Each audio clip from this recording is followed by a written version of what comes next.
Thank you for being here, and it is a treat to bring out for the people most responsible for this movie. Let's begin with the producer, Vanessa Block.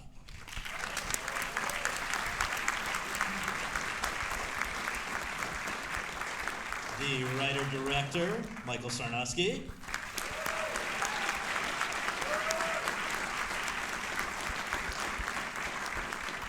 The actor, Alex Wolff.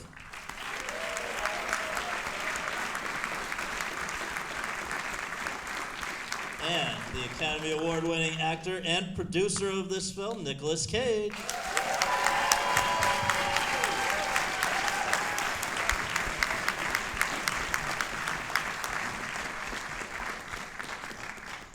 Thank you guys for being here. Michael, I want to begin with you. People may not know and may have a hard time believing this is your first time writing and directing a feature film. And I wonder if you can just talk about where this idea came from. We'll get into the logistics in a moment with you and Vanessa about just how it all came together, that you had, that this opportunity came about. But in terms of the story, is there a connection for you to Portland or, mushrooms or, where did this come from? Mushrooms, yeah. Initially I had this little idea in a notebook for a couple of years that was just like a mountain man in the woods with his truffle pig. And I kind of, I don't know, it was always kind of floating in the back of my head, and I decided to explore it one day. Everything kind of just came from that core image, and like there was something kind of ethereal and emotional about it, and I wanted to see what the backstory of that person was. And then it kind of became, I lost my dad when I was a kid, and it became this exploration of kind of, I was in my late 20s, and I was sort of at this place in my life where I was kind of seeing how that grief had changed myself and my family members, and how we had kind of built our worlds around that. So it became that premise mixed with that kind of thematic emotional stuff, and then Portland became a huge character. I actually hadn't been to Portland until after I wrote the first draft, and then it was just Vanessa and I going up there a bunch and like scouting locations and meeting chefs and meeting pigs, and just kind of like building out this world and just creating kind of like a family up there to make the film with. I was gonna just, quick aside, I don't know if you guys paid attention to the credits, but my favorite, no offense to anyone up here, are pig double, pig trainer, there's a whole section, Trainer in quotes. We didn't actually have a proper pig trainer, very much in quotes. We couldn't afford a trained pig, so we just had to go around to farms and meet we met the prettiest pigs we could, and we ended up choosing Brandy, who's a Kuni pig, which is this like really beautiful breed, and then Cora was her double, but really she was like a quarter of the size and didn't look anything like her. It was just kind of so she would have a buddy on set. But we had a trainer work with her for like a couple weeks, but it ended up not being enough. So we made it work though.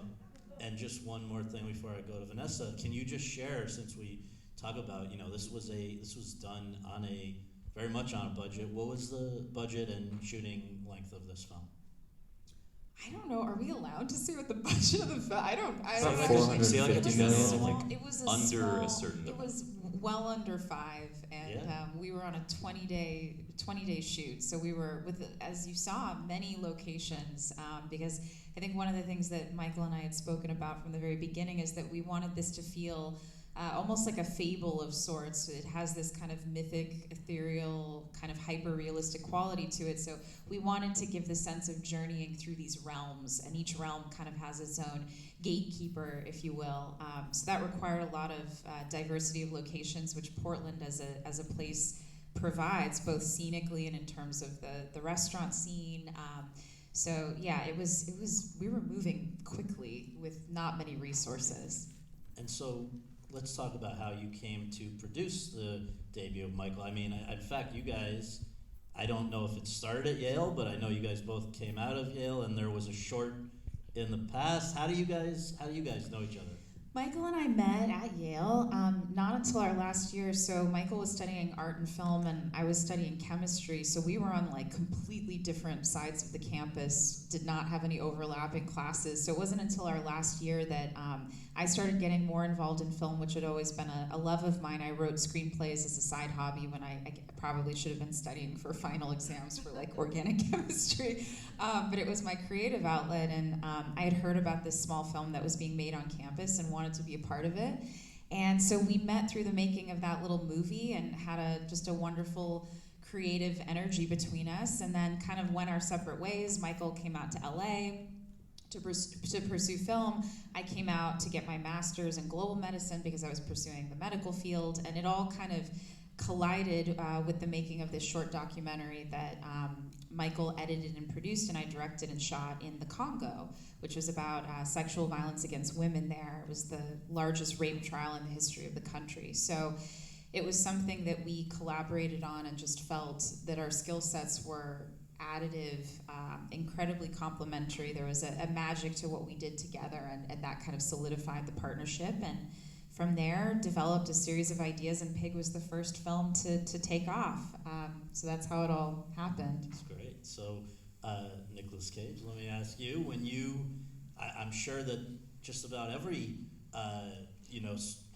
people that are making their directorial or producing debut, they would love to work with you, but it's not that many people can have that opportunity. What was it that sold you on working with these guys? Obviously, it was a smart decision, but what was the difference there? Well, I don't know if everybody wants to work with me, but thank you. I also want to say we've spoken a few times now, and I think what you do, the amount of research, the amount of thought you put into the interview is remarkable, so thanks for doing this again. I was at a point where, if maybe you have or haven't been watching, I've been trying to experiment with a kind of what I would call Western kabuki, more of an operatic approach to screen performance.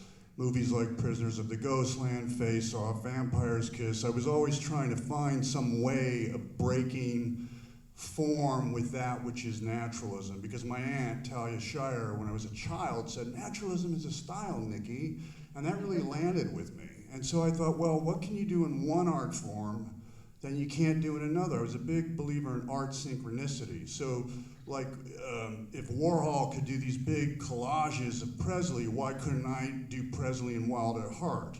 And so it was like, okay, if you can do that in painting, you can do this in film performance.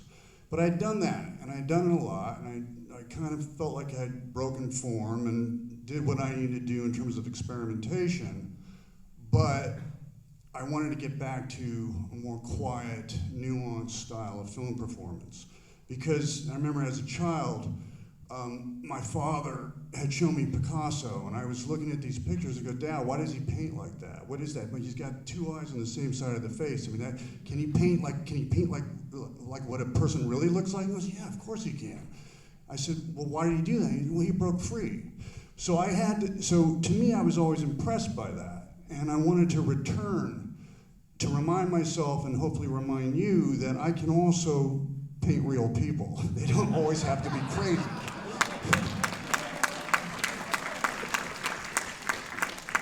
Now, in that sense, do you see any parallels, or did you see any parallels between Robin and yourself, in the sense that here's a guy who did one sort of thing very well, decided for his various reasons to go off and do other things, which he also did very well, but then, was exploring coming back? I mean, it's I don't know, maybe it's overanalyzing. No, I don't think it's overanalyzing at all. I think it's part of the reason I could play Rob, I think, without having to act too much and more like be, because I got to a point in the studio system where it was a two-way street, Sorcerer's Apprentice flopped, Drive Angry flopped, Ghost Rider Spirit of Vengeance Part 2 flopped. And so I started to, I lost my welcome with the studios, but conversely, I also kind of lost interest in what the studios were doing and wanted to go more into the indie spirit, go back to my roots, go back to really my family. I mean, even when I wasn't invited with studios, I was always invited with independent cinema. So I kind of left. I kind of left Hollywood and just made these very little movies that inspired me and gave me chances to experiment. And I think in that regard, you know, that was my wilderness, that was my forest, that was my log cabin and my pig. And so I guess it's like that. And by the way, we should say you have, and in the course of that, I'll just note this Michael is not the first-time filmmaker who you've worked with, and you've said that was actually one of the appeals to you about. You were hoping that there would be a first-time filmmaker. I call this man Archangel Michael.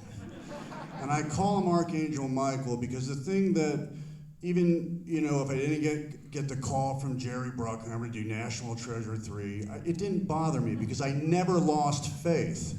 I never lost faith that some young filmmaker would show up who had seen a few of my movies, you know, maybe in his teenage years, and he would call and say, let's do this.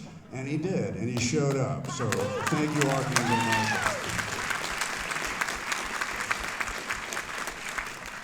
So, Alex, in 24 years on Earth, you have accomplished quite a bit already, and I think whether it's Hereditary or stuff you've done on TV or just people have seen at least something of your work before this, I would think. And I wonder, though, for you, I mean, there's been a lot of interesting things, but the opportunity to work with an actor who was, you know, winning Oscars before you were even around, and has been doing work at such a high level for so long. It's going to be it's basically, you know, for most of the movie, the two of you. I wonder, was that exciting, intimidating, something else? Take it away. I mean, it was all of those things. You know, I've said it a billion times, but really part of the reason I even got into acting at all was because of Nick and because of his performances in Leaving Las Vegas and Adaptation and National Treasure and everything from studio or small. I always felt that what Nick did was so much more brave and so much more honest and lovely than what anybody else in Hollywood was ever doing. And I've always looked to him as my North Star, my kind of lighthouse in the storm, as someone who follows their creative id and is never self-conscious and is never doing things for any other reason other than the love of what he's doing and always taking risks.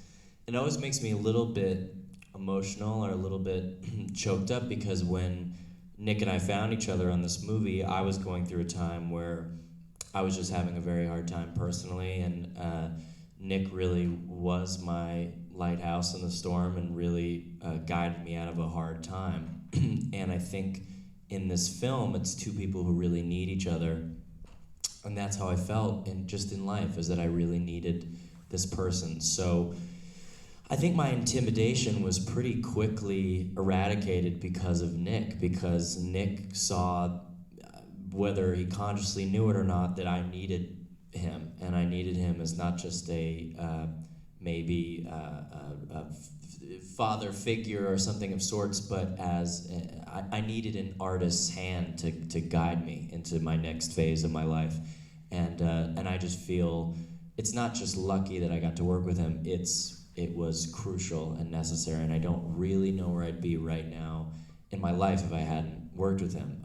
Not just as an actor, but as a person. And I just feel really lucky. And to be here where it's I mean, look at this. Everybody, I didn't know if anybody would see this movie, and I didn't give a shit. I was just so excited to be working with the Nick Cage, you know, the one every movie I've ever done, I would just watch Nick's performances and imitate it. And when I met him, I was like, dude, my whole career is built on just stealing your work. So what am I going to do in this movie? I was like, I can't steal it in front of you. But I remember on our first day of filming, I was so nervous. Sorry, now I'm talking a lot because I'm so excited to talk about this lovely guy here. But on our first day of filming, it was the scene in a car. And, you know, I'm thinking like, holy shit, I'm about to act with Nick Cage. You know, it's different to rehearse, it's different. I'm about to share the screen with him. And I just got in the car and out of maybe channeling him or something, I just started screaming and punching the wheel and in a total uproarious, it didn't make sense in the scene at all. It was just an explosion of feeling. And then I looked at him and he just had this grin on his face. And we did the whole scene, and after he said, "That was awesome. That was awesome."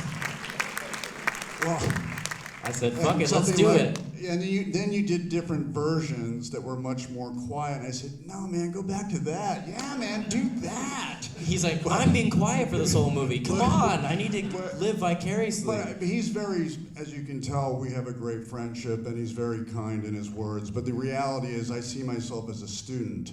And I saw his work in Hereditary, and he just blew my mind. And when we met at a film festival, I just kind of whispered in his ear, "I know who you are," and meaning that he's as good as it gets. And I would ask him questions as a student. You know, that's the best thing we can do. The older we get, is to really value youth and to ask youth to guide us. And so he was my guiding light. I would say, "Well, what do you think of this move? What do you think of that move?" And Alex would give me great ideas, and he would say yeah or no or whatever. But there was and it's interesting because his father is one of the greatest jazz musicians I've ever met. But what's interesting is that when we would perform together, it was like jazz. I mean, we would pick each other up and take each other off and like pick up from where we each left off. And it was, we had a riff, right? I mean, I thought it was beautiful. It was the best, and nothing comes close to it. I've done a bunch of things since this, and I'm like, man, this is not even close to what it was like working with Nick. You know, he would just guide you across the river of a scene where you didn't have a chance to act or do all the bullshit you'd figured out in your hotel room. Instead, you're just staring at this magnetic force, and suddenly you're actually being, and that's just because of him. And anyway, we could go all day because he's the greatest, and he better win an Oscar for this movie. That's what I think.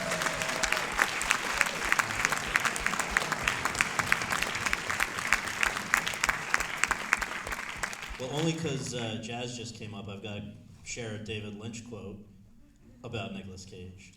The jazz musician of American acting. Ethan Hawke says, "The only actor since Marlon Brando that's actually done anything new with the art of acting." I can go on, but these are just so anyone who's under the illusion that Alex is the only one who feels this way, that should begin to put that to rest. But now your character is a man of few words, but there are a few monologues actually for multiple actors in this film, which are really outstanding. I want to ask Michael if you can talk about how they came about, and then what for the actors they were like to deliver. I mean, I'm talking about the Persimmons one, Portland what's gonna happen to Portland in the future. If you want to begin by just setting those up, and then maybe the actors can talk about what it's like to deliver them. Yeah, I mean, they all kind of came about naturally in the writing process. I mean, this story is kind of about Rob acknowledging his identity and slowly kind of opening up about that with other people. So I liked that rhythm of not having him talk much at all, and then sort of he reaches a plateau and just like opens up about something very deep in him. And so, I mean, yeah, each one came from sort of a different place, and they were all just kind of, I mean, you write these monologues, and in your mind you're like, hey, this seems kind of cool, and then Nick Cage reads them, and you're just like, oh, that worked out well.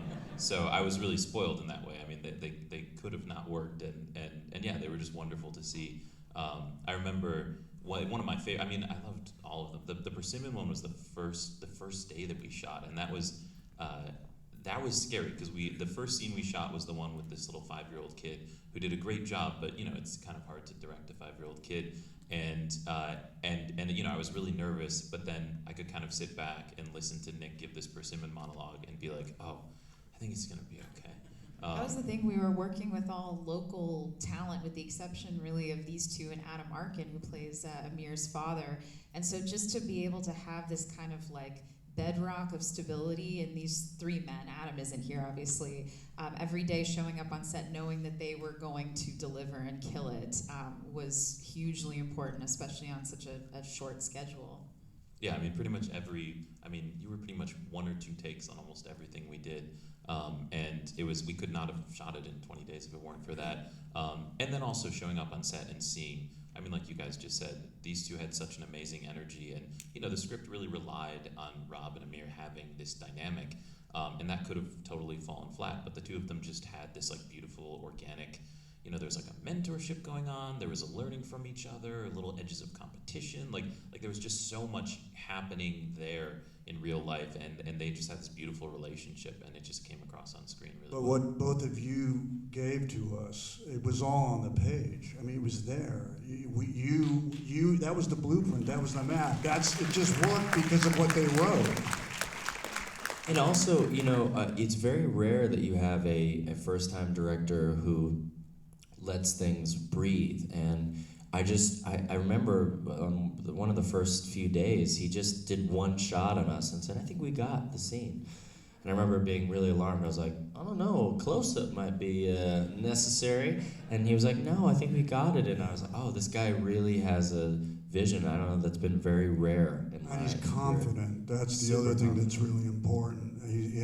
They both had confidence, because a lot of people said, well, we want him to get some payback, or we want the pig to live. And they were both like, no, this is what we're doing, this is the vision. They stuck to that, and that's confidence. And even the confidence to know when you've got it and to move on after one or two takes. Because these movies, there's not a lot of money, and you gotta move, and you gotta go fast. But we trusted them, and thank God we both got in there and knew our dialogue. That's the other thing, is you got to know your lines and prep and really go, because you don't have time. And so that's the other thing, is it worked because they were prepared, and Alex and I went in prepared. And I would have like 40 lines to a silent Nick. I would have to just say one after another, after another, after another. And I'm like, and that was all a different challenge. I'm like, oh, this is hard, just saying all this stuff. Is it good? I don't think there was one moment where you guys had to ask for a line. I mean, it sounds lame, but like you guys were so prepared. I mean, you guys just knew that script front to back so well. I mean, We didn't it want was to like waste 80 your pages. time. We knew we only had, 3 or 4 weeks? What do we have? 20-day shoot. 20 you knew, day- you we knew had- the action sequences too. You knew the lines of the other characters as yeah, well. you would Remember like, that? it says in the action line here that I'm supposed to do this, and I was like, oh, okay, geez, okay, I did say that. Well, so can I ask, over the years that you've been doing this, and also Alex, I mean, have you figured out a way to ingest that much dialogue quickly? Like, is there a secret, or you just have to do it? No, I did. When I was his age, I could memorize the phone book and go to work the next day. But I'm not his age anymore. At 58, I'm going to be 58 next month, so I'm getting ahead of the game. I am 58. I need 2 months. I need 6 weeks for it to start to crack in terms of where the emotional content is going to apply and inform the dialogue. But I want 2 months, if possible, to get it so well in my body that I don't have to think about it, and if possible can go off book and then play with the instrument, the voice, and the emotion with improv. So I mean, that's what I need now. And Alex, for the times that you were speaking to him and there's not much of a response, for those, you have a technique to learn quickly, or are you just like him? I mean, you just gotta smoke lots of weed. No, I'm just kidding. No, it doesn't help at all, actually. I mean, I don't know. I think you can work really hard to prepare your lines, but then, you step in and then the lights are there and the camera's there and they tell you, hey, this car doesn't work, but you have to drive it. And you're like, okay. And then they're like, and this pig doesn't listen to anything you say. It likes to run away from you. And so then it is hard to, and then I have to say things, So I don't know. I mean, I think, but it was a magical thing because, you'd memorize these lines or whatever, and then you panic. I'd panic every morning. There's all these things and then you settle in with Nick, and it becomes this meditation where slowly muscle memory starts to kick in.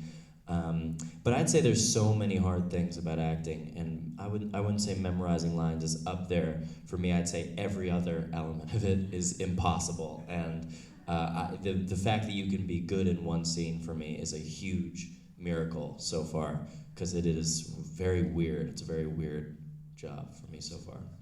Well, the last thing I would just want to pose to the group, is to ask you about the response to this. Since it first dropped in July, it has also now lately been available for streaming on Hulu, right? And while we want to tell people to see it in theaters, if they cannot, they can see it on Hulu. But just since then, the reviews, the reactions to the film have been tremendous. There have been a lot of people who have responded to what you were saying, Nick, about like going back to a style that we haven't seen you do for a while, and how thrilled people were about that. I will also note National Board of Review, one of the top 10 independent films of the year, and one for Michael, Best Directorial Debut of the year. To go along with a Gotham Award nomination for Best Feature Film of the year. So, I mean, I know that these are not necessarily the most important thing to you guys, but just it must feel nice to have a response like this. So I guess if we can start with Vanessa and just make our way down, what's been the most gratifying part of this to you since you've been able to share it with the world? That's an interesting question. I mean, I think the thing that we'd never made a feature film before, so I think this whole process has very much been one of discovery. And I think the thing that I learned making this film that I could never have anticipated is that being able to sort of graze truth, if you will, is the thing that is most powerful in cinema. And I think I believed prior to making anything that you could kind of dress that up with all of the trappings of cinematography, great production design, maybe costumes, and you could sort of achieve something that grazed the truth. And I think what I learned through this process is if that isn't in the performance, if the actors, these two, are not able to access that sense of reality and truth, there's nothing you can do to sort of pad that out.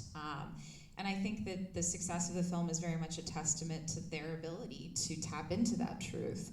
And so it was a great joy to witness that, and it's been sort of the secondary joy in a way to witness all of you guys, thank you for coming, witnessing that and feeling that as well, and that's really been the resonance of the film. Michael, I want to ask you the same question, but also I would be shocked if you aren't getting inundated with new opportunities as a result of this, right? Yeah, I'm trying to figure that out. I'm not used to having opportunities, so it's been different. Yeah, I mean the biggest things for me, I mean probably one is that my mom likes the film and she's like excited to share it with her friends and stuff, and that's cool.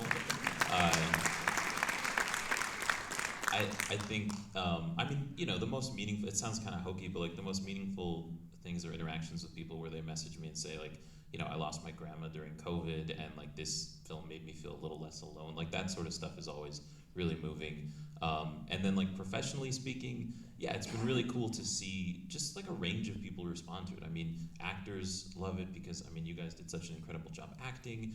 People love the writing. They like producers are like, we didn't even realize we could make movies like this anymore. So it's been cool to see that industry response. Like this scratched some itch that I didn't even know was there.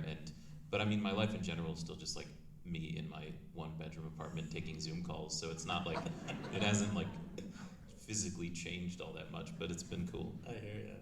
Alex? Has it? No, well, just for you, you know, the feedback that's meant the most to you since people have started seeing this. Well, the whole thing's been amazing. I mean, I don't want to name drop, but you know, Al Pacino had said some really nice things to Nick about the film, and when I heard that Al Pacino had seen the movie, I said, "What? Al Pacino saw the movie? He saw? Because you know, I just kind of slicked my hair back to look like him, so I hope he doesn't." So that, you know, that's pretty cool. But really, the most meaningful thing is that this movie is really quiet and it's really gentle, and I think it's made people see that, and a lot of people have seen it. So I think it shows that you don't always have to get the revenge or do the thing that maybe movies have made you expect to have people see your film. But no, and also I've made a great friendship with these two, and recently Michael and I went to his house and we just watched these like Jim Jarmusch movies on a screen, and we were sitting there, and in the middle of it I was like, pretty cool, we made our movie. And Mike was like, yeah. And we just kept watching it, and those are the nicest moments. It was a really nice moment. It's in the middle. You don't have to applaud that if it wasn't When applaud. do I get invited to one of those Anytime. living room screenings? We'll see, you know. We'll see. No, there's an We'll see if age you get difference. There's an age difference. I think it's any kind of enthusiasm is always welcome, and the fact that you're here and being enthusiastic, that is welcome and that is touching. But I think on the most simple level, the most gratifying thing for me was, and we had no idea this was going to happen when we were filming it because COVID hadn't hit yet, but when it did, and when Cannes turned us down and we weren't getting any festival love, but Neon said we're going to release this in July. And then the movie suddenly started to speak to people, to the public, almost like what Rob was going through in terms of leaving the quarantine of isolation and trying to reintegrate into society. We were all, as people, coming out of that feeling of isolation and quarantine and trying to reintegrate into society. And CNN said something really cool about that, like that the movie was speaking, and it was not a film commentary, it was just an editorial from CNN. They said the movie is speaking right now to what we're all feeling. And that was like, wow, that really hit me hard in the most beautiful way. Like we did something that was like a folk song or like a haiku that was connecting, that was communicating. I think that was the most gratifying thing. Well, congratulations to all of you. Thank you so much for Thank you for having me.